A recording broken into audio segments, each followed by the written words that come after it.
I'm normally not affected by anyone I don't know personally if they pass away. I just wouldn't probably care, to be honest.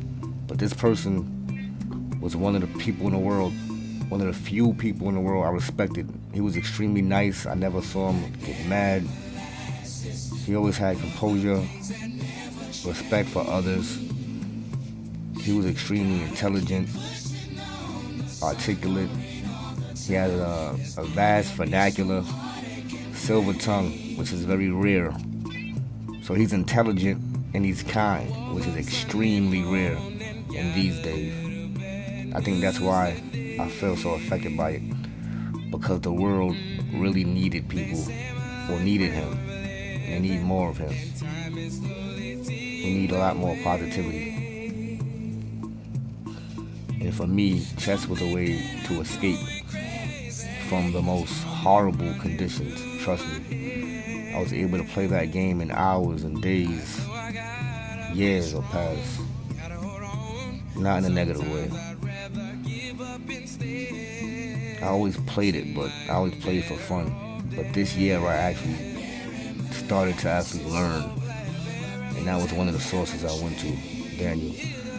I first came across him years ago, maybe 6 years, I don't know how long ago it was. But he was playing Magnus Carlsen. Because I was looking at Magnus games. And I'm like, who this dude that just beat Magnus? So I started following him. And I started seeing his commentary, the PogChamps thing. So when he was there, I knew who he was already. So I was rooting for him. That's my boy. So I knew of Daniel and been watching his videos for years. Like over 5 years. For a long time I've known him. So man, it's really hard news to take. When I first saw it, I didn't even believe it. As a matter of fact, last night I was trying to learn something about my opening with black. So I went to a Daniel video.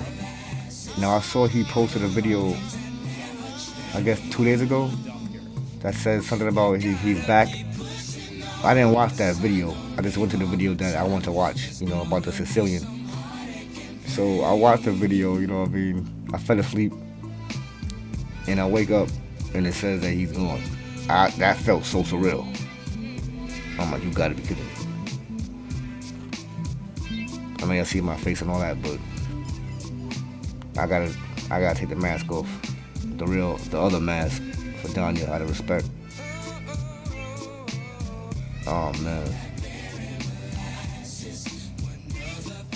So he's I guess he will always have a special place in my heart and on this channel. I'ma always shout him out. Rest in peace, Daniel. Man, this is crazy. He's like way too young to have gone this way. I see a lot of people making videos similar to what I'm doing right now, and they should. He inspired a lot of people, and I'm pretty sure he inspired people to be smarter and to be kinder as well. Not only be better at chess. You know what I mean? Now, I won't forget his legacy. So, rest in peace, Daniel. Harlem Wonder Chess. We have some very, very sad news of a passing of a dear beloved friend of ours, and we'd like to pay tribute to Daniel Naroditsky. Kate. We are deeply saddened by the unexpected passing of Grandmaster Daniel Naroditsky. Daniel was not only a friend of the St. Louis Chess Club, but a gifted player, educator, and beloved pillar of the chess community. His passion for the game and commitment to teaching inspired countless players around the world. He will be missed by all who knew him. We hold his family and loved ones close to heart during this difficult time. From Rex, Jeannie, and the St. Louis Chess Club Chess Campus. For everyone who's just tuning in and wondering why I'm so emotional, It's because I found out some news right before the game was about to start in St. Louis that Daniel Naroditsky is no longer with us. He's no longer alive. He's gone. He's dead. At only 29 years old. So yeah, I'm sorry, you guys. I as I said, I wasn't intending to stream today. But ultimately I decided to because I felt like, I was thinking about Dania, and one thing that he really loved was he loved streaming. He loved trying to be educational for like the 2,000 people who would always watch his streams late at night. He was someone who tried to do what he could for the chess community. May we never take for granted all of his contributions. May we remember his contributions to our beautiful game. Always cherish his memory.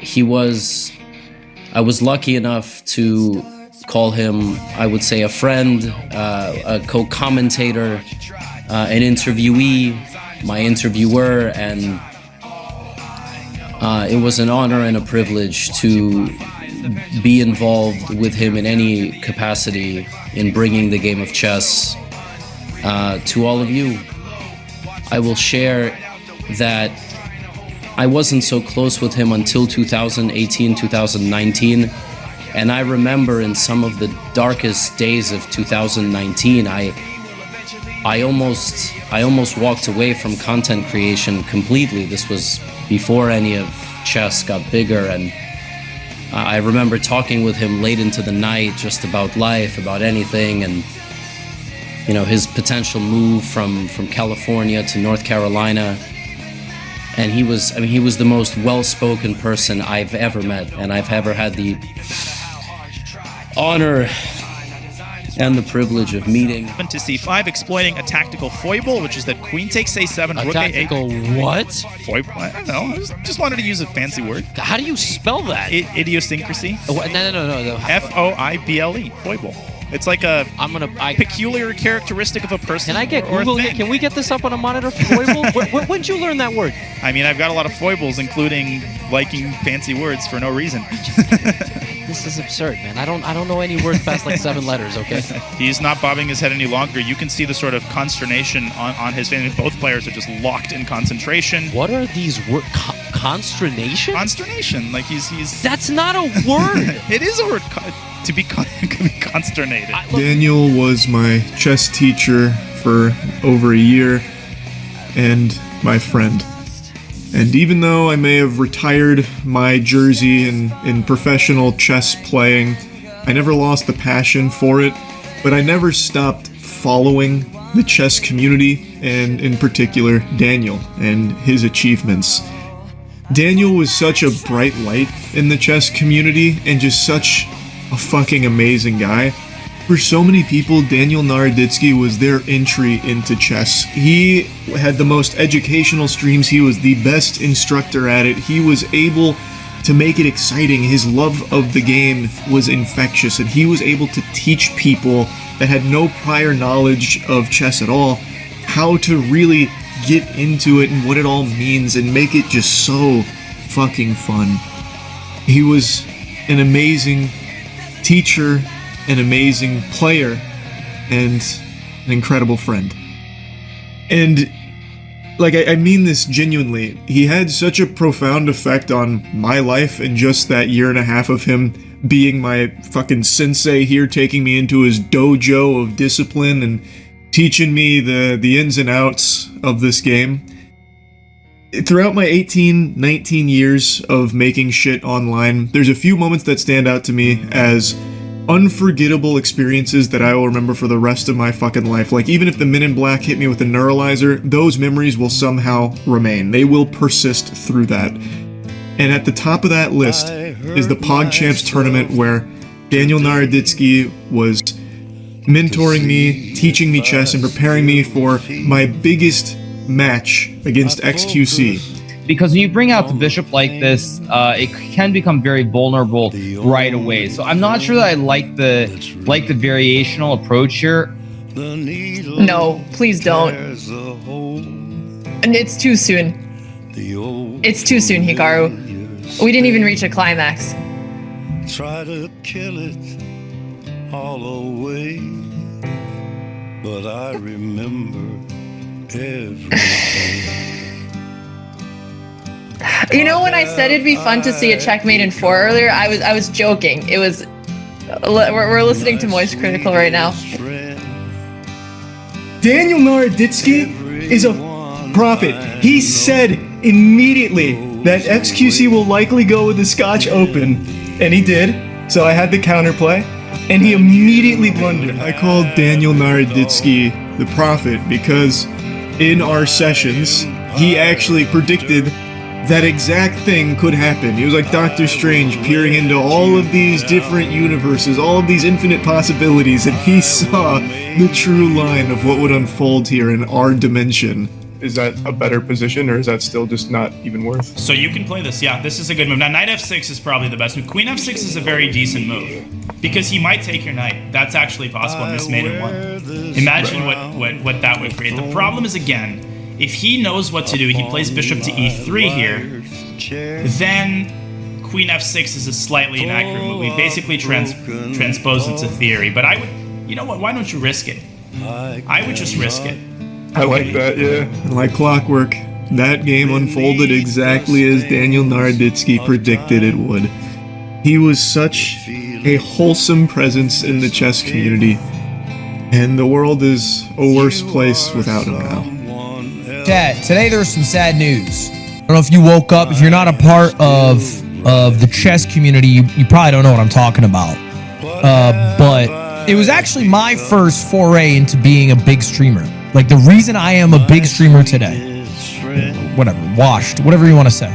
The reason I even was able to do this job full time, right, for as long as I have, is in a big part because of chess.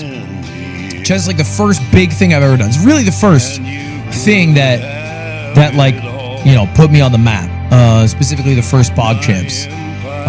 And there was a coach, commentator, mentor, throughout all of my PogChamp experiences, Daniel Naroditsky, who passed away today. Rest in peace. If you guys also don't know, he is the architect behind the Mate in 6. Probably the most popular chess game of this century, of this millennia. I don't think there's a more popular chess game 2000 and onwards. You know, maybe 20th century, 20th century, you have the Deep Blue or a Bobby Fischer match. He's the architect behind this. So yeah, just wanted to say that at the start of the stream. Shout out Daniel the Prophet, yes. White pushing the flag. Rook a4. What a move. Attacking the bishop, attacking the knight. Now knight takes f4, gets checkmated. And rook f4, hg6. How is this surviving? Oh my god, gf. Whoa, e6! Pawn of the 6 right what a move! No. Rook h5, queen d4, queen f2. Oh my gosh, what a move! H1. He goes queen e3. Winning. It's over. Holy oh my god, cheese balls. Look at those pawns on the 6th rank. It's like Space Invaders up there, and Hikaru Nakamura is going down. Queen e3, rook e3, rook e6. The win is to take, play f7, and then rook b1. Rook b1 infiltrating to b8. Wow. And if this game ends here, we will show that variation. Hikaru, he's bleeding the clock. He plays rook e6, but we see this exact variation. f7, there it is. Rook b1. What a cold-blooded way to end. And what a brilliant comeback win for Nihal. Look at this, knight c4, bishop c7. You might just win a pawn. Not quite yet, though. The knight defending that square, but at the moment it moves, you are leading into c7. Oh, yeah, I got you. I hung a piece there. No, bishop c7 looking great at 7. Oh, no way! Oh my gosh!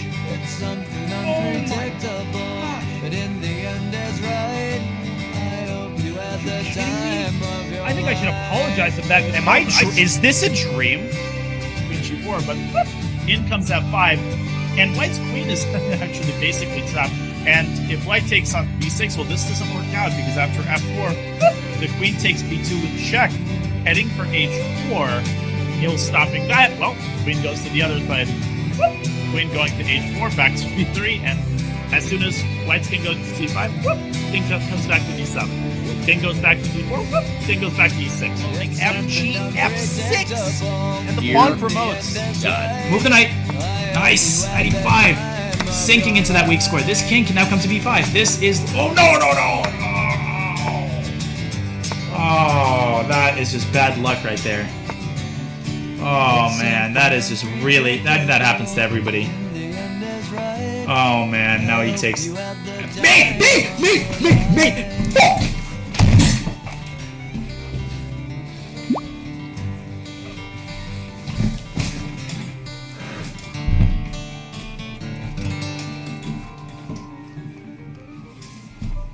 Oh my, this is the most epic moment I've ever had, and it didn't even happen to me.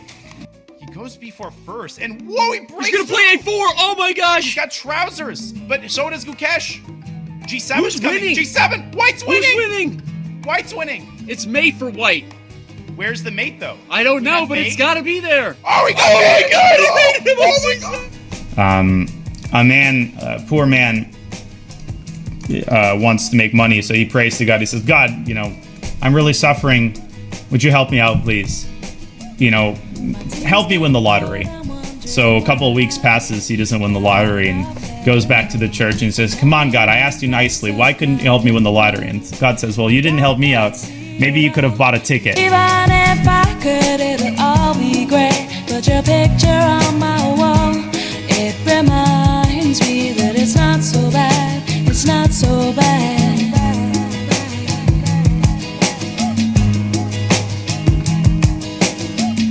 I drank too much last night, got bills to pay. My head just feels in pain. I missed the bus and there'll be hell today. I'm late for work again, and even if I'm there, they'll all imply that I might not last the day. And then you call me, and it's not so bad. It's not so bad.